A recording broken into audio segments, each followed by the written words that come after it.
இது அந்த பக்கம் விடா. டேய் லிஸ்ட்ல இருக்க எல்லா ஜாமான் வந்துருச்சா? எல்லாம் ரெடி தான். அப்பள கட்டு தான் வரணும். அப்பள கட்டு. சரி ஒரு 20 அப்பள கட்டு எடுத்து போய் மாருதி கல்யாண மண்டபம் வரைக்கும் போணும். ஏற்கனவே டைம் ஆச்சு, சீக்கிரம். இதோ இப்ப எடுத்துடலாம். டேய் அப்பள கட்டு கூட.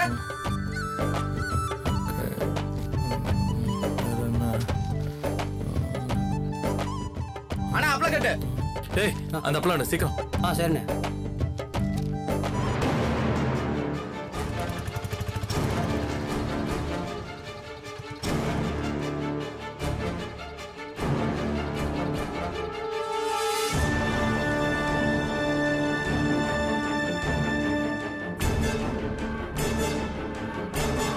இன்னும் அந்த வேலையை முடிக்காம இருக்கிற முதல்ல அந்த வேலையை பாரு. எங்கடா சிகரெட் பாக்கெட்? அண்ணா அது இருக்கட்டும்ண்ணே. அங்க மளிகை கடையில நிக்கிறானே அவனை பாருங்க.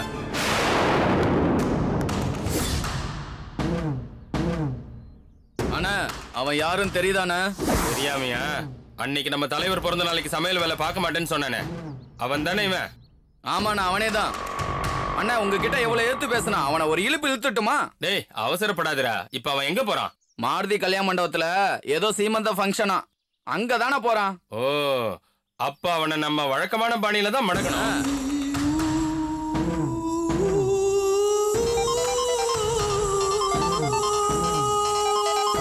தலைவரு சொல்லுங்க தலைவா.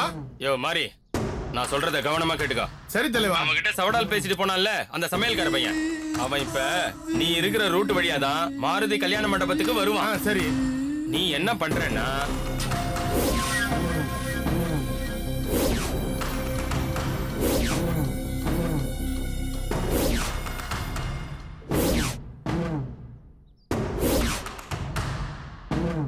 யோ மாரி கவனமா பண்ணணும், இல்ல தொலைச்சிடுவேன். ஓகே ஓகே தலைவா.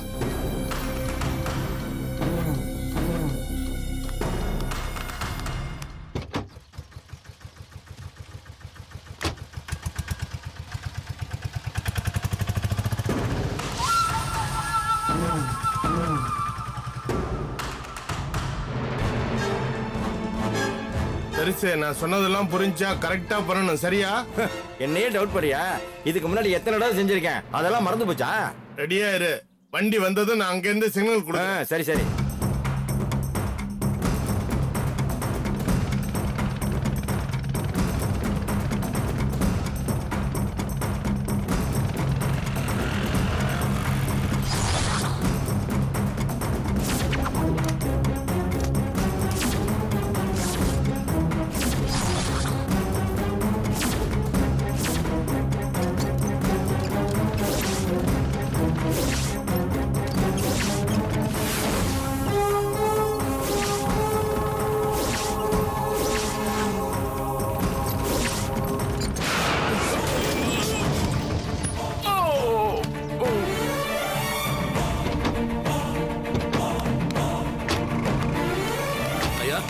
ஐயா எந்திரிங்க. என்ன அடி ஏதாவது பட்டுருச்சா? ஐயோ எந்திரிங்க. என்னாச்சு என்னாச்சு? அடிக்கடி ஏதாவது பட்டுச்சா? ஐயோ அதெல்லாம் எதுவும் இல்லண்ணே. நான் வந்துட்டு இருந்தா திடீர்னு குறுக்க வந்து விழுந்துட்டாரு. ஐயா பார்த்து மெதுவா வரலாம்ல. பாருங்க விழுந்ததுல இந்த டீ எல்லாம் வீணா போச்சு. நான் வேணா பைசா கொடுக்குறேன். நீங்க என்ன பண்றீங்க, இந்த டீ இந்த பிஸ்கட் இதெல்லாம் வாங்கிட்டு வேலையை பாருங்க. இந்தாங்க. என்னடா ஆக்சிடென்ட்டா? இடிச்சு தள்ளிட்டானுங்களா?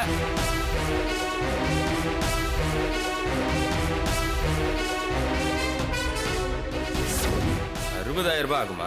சரி, அத நீ தலைவர் பிறந்த நாளைக்கு டொனேஷன் கொடுத்ததா நினைச்சுக்கோ. என்ன சரியா?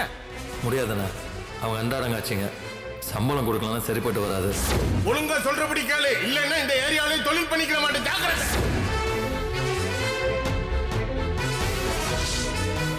ஐயோ அம்மா, ஐயோ அம்மா வலிக்குதே, ஐயோ அம்மா, ஐயோ ஐயோ கால் உடைஞ்ச மாதிரி இருக்கே, ஐயோ கால் வலிக்குதே அம்மா, ஐயோ ஐயோ ஐயோ ஐயோ ஐயோ என்னையா ஐயோ ரொம்ப அடிபட்டுச்சா? செவனே போயிட்டு இருந்தேன், வண்டியை மோதி காலை ஒடிச்சானே. ஏய், ஐயோ நான் எங்க வந்து மோதினேன்? நீ தானே வந்து விழுந்த? மோதினது இல்லாம 500 ரூபாய் கொடுத்து போன்னு சொல்றானே, இதை கேட்க ஏய், இல்லையா? மரியாதையா 50,000 எடுத்து வை. ஐயோ 50,000? ஆமா. எதுக்குங்க? ஆ? எதுக்கா? வியாபாரத்துக்கு போன பெருசு மேல வண்டியால மோதி காலை உடைச்சிருக்க, அதுக்கு தண்டம் கொடுக்க வேணா? நான் எதுக்குங்க தரணும்? நான் தான் மோதவே இல்லையா. அப்ப அவரவே வந்து விழுந்தாரா? நடக்கிறதெல்லாம் பார்க்கும்போது எனக்கு அப்படிதான் தெரியுது. ஐயோ வலி உயிர் போகுதே. ஐயோ உள்ள எலும்பெல்லாம் உடைஞ்ச மாதிரி இருக்குதே. ஐயோ அப்பா அம்மா ஐயோ சாமி. கேட்டியா? இவர் ஆஸ்பத்திரியில சேர்க்கணும், வைத்தியம் பார்க்கணும், இவர் குடும்பத்துக்கும் செலவுக்கு கொடுக்கணும். இதுக்கெல்லாம் மோதனை நீ தராம வேற எவன் கொடுப்பா? இது என்னங்க அநியாயமா இருக்கு? நான் தான் மோதவே இல்லையே. நான் சொல்லிட்டே இருக்கேன், நீங்க காதுலயே வாங்கிக்க மாட்டேங்கிறீங்க. அப்ப போலீஸ் ஸ்டேஷன் போலாமா? அங்க வச்சு பேசி தீர்த்துக்கலாமா?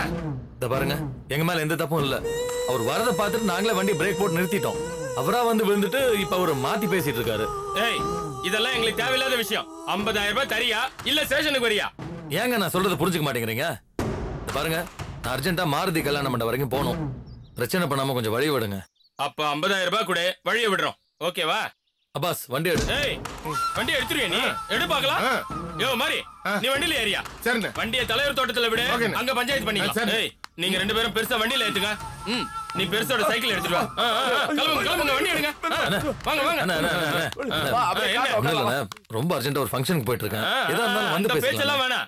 ஒண்ணு பணம் இல்ல பஞ்சாயத்து, எதுக்கு ஒத்து வர? அண்ணா, இதெல்லாம் அநியாயம். உங்ககிட்ட நியாய அநியாயம் பேசுறதுக்கெல்லாம் எனக்கு நேரம் இல்லையா? யோ மாதிரி வண்டி அடியா.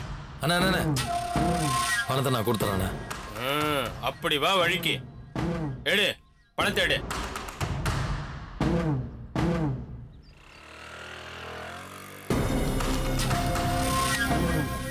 அன்னைக்கு கேட்டப்ப முடியாது சொன்னல, இப்ப எப்படி வசூல் பண்ண பாத்தியா? எங்களெல்லாம் பகிச்சுக்கிட்டா இப்ப என்ன நடக்கும்னு தெரிஞ்சுக்கிட்டியா? யோ மாதிரி இறங்கி வாயா.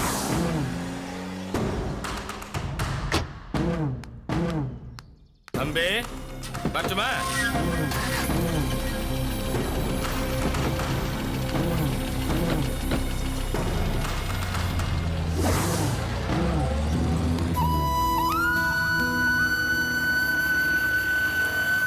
என்ன பகல் கொள்ளையா இருக்கு? பேசாம போலீஸ்ல கம்ப்ளைண்ட் கொடுத்துடலாம். வேணாம், சனியை ஒழிஞ்சதுன்னு இதோட விட்டுருவோம். வண்டி எடு.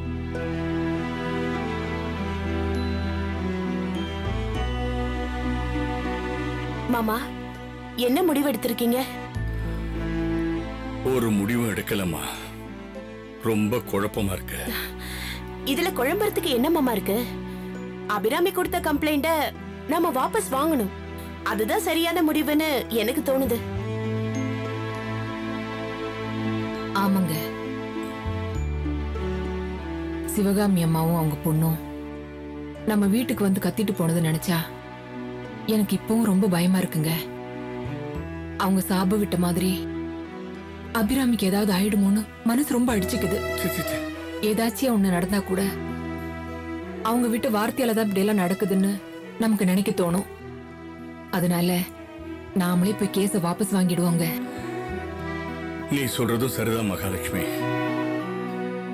நம்ம வாபஸ் வாங்குறதுனால அவங்க மனசு மாறினா சரி. மாமா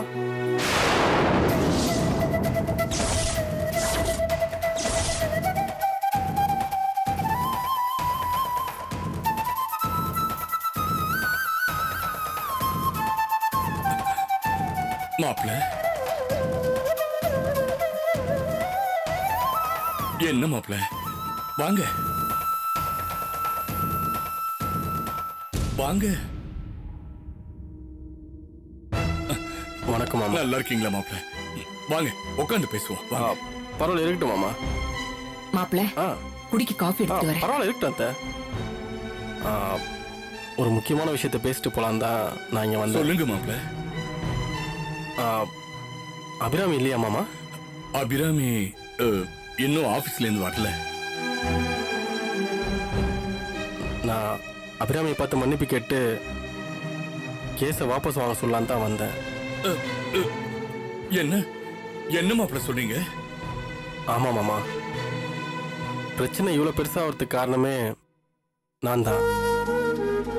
அன்னைக்கு நான் வார்த்தையை விடாம இருந்திருந்தா சோம் அங்கிள் கோவப்பட்டிருக்க மாட்டாரு. தப்பெல்லாம் என் மேலதான். அதான் இந்த விஷயத்த என் வீட்டில் கூட சொல்லாமல் மறைச்சிட்டேன். ஆனால் என் கூட ஆஃபீஸில் வேலை பார்க்குற என் ஃப்ரெண்டால் இந்த விஷயம் வீட்டுக்கு தெரிஞ்சு போச்சு. அதனால என் மாப்பிள்ளை ஆத்திரப்பட்டு இந்த மாதிரிலாம் பண்ணிட்டாரு. அதனால என்ன மன்னிச்சிருங்க மாமா. என்ன மாப்பிள்ள இது?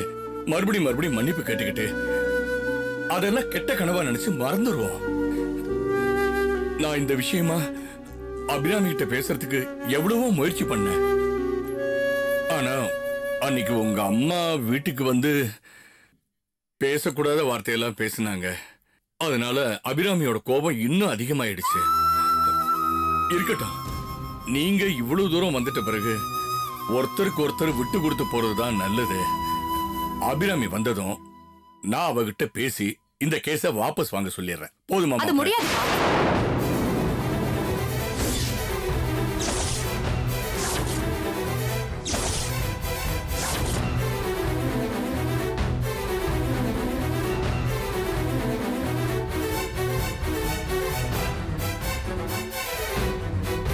மிஸ்டர் கல்யாணராமன், நீங்க 1000 முறை மன்னிப்பு கேட்டாலும் சரி, நான் கொடுத்த கம்ப்ளைண்ட்டை வாபஸ் வாங்க மாட்டேன்.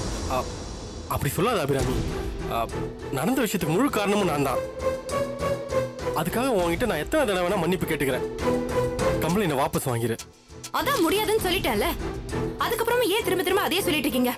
முதல்ல இங்க இருந்து கிளம்புங்க. என்னமா அது அபிராமி? அப்பா நீங்க சும்மா இருங்கப்பா. முதல்ல அவர் இங்க இருந்து போக சொல்லுங்க. அபிராமி இல்ல அபிராமி, பிரகாஷ் வீட்டுக்கு வந்தாதான் சாப்பிடுவேன்னு பெரிய நாய் சாப்பிடாம அழுதுட்டு இருக்கா.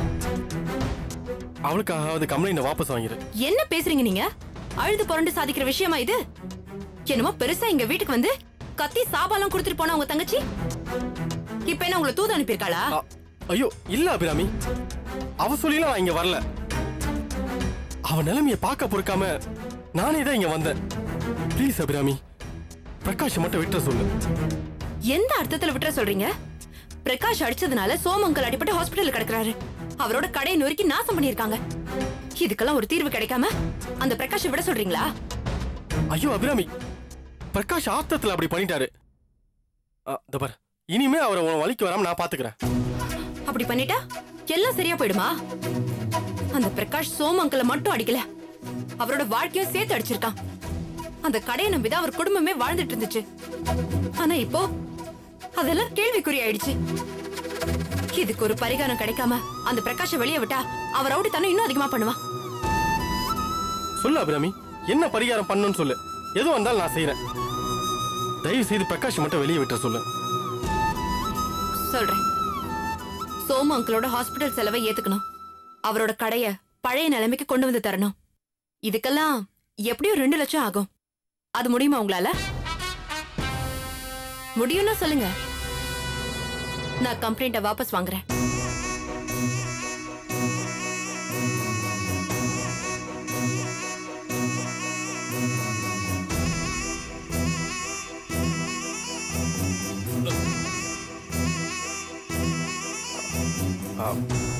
நான் வரேன் மாமா.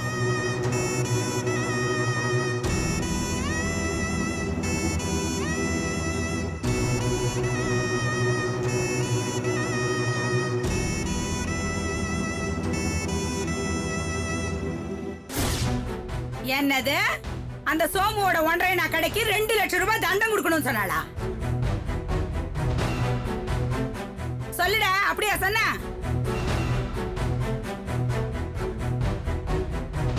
ஆமாமா, அப்பதான் மாப்பிள்ளை மேல கொடுத்துருக்க கம்ப்ளைண்ட வாபஸ் வாங்க முடியும்னு அபிராமி தெளிவா சொல்லிட்டாமா.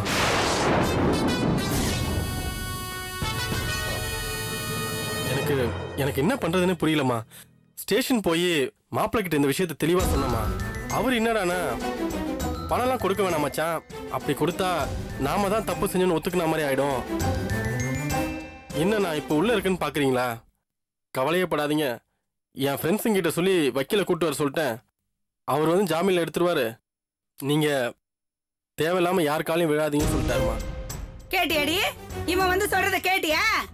அந்த சிறுக்கி கிட்ட இவன் சமாதானம் பேச போனானா, அந்த சிறுக்கி 2 லட்சம் ரூபாய் தண்டம் கொடுத்தாதான் ஜாமீன் எடுக்க வருவேன்னு சொன்னானா, அதை கேட்டுக்கிட்டு இவன் கோவில் மாடு மாதிரி தலையாட்டிட்டு வந்து நிக்கிறான். நீ எல்லாம் ஒரு ஆம்பளையாடா?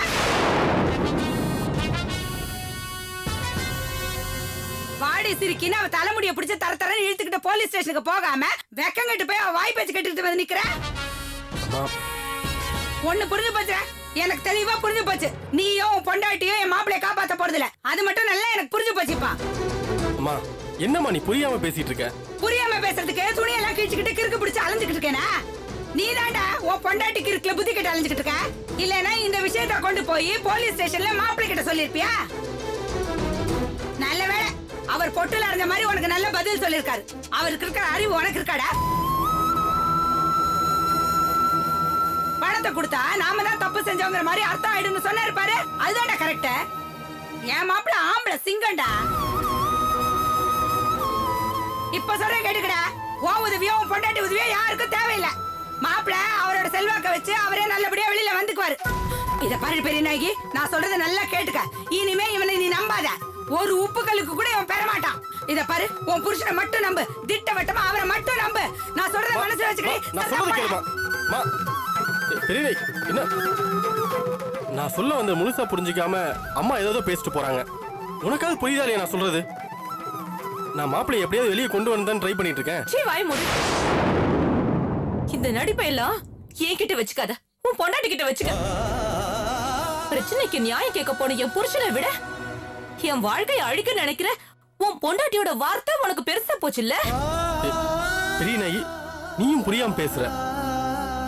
இங்க பாரு, மாப்பிள்ளை போனதுல எந்த தப்பும் இல்ல. ஆனா அந்த சோமங்கல் அடிச்சு அவர் கடையை நொறுக்குன தப்பு தானே. அதை வச்சுதானே அவர் குடும்பத்தை நடத்துறாரு. அதுக்கு பாதிப்பு வர மாதிரி மாப்பிள்ளை நடக்க போய் தான் போலீஸ் கேஸ் நஷ்ட ஈடுன்னு எல்லா பேச்சும் வந்துச்சு. அதனால எல்லாம் வரல என்ன?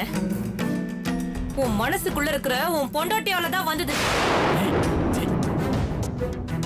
அம்மா அப்பவே சொன்னாங்க, நான் தான் நம்பல. ஆனா இப்ப நம்புறேன்.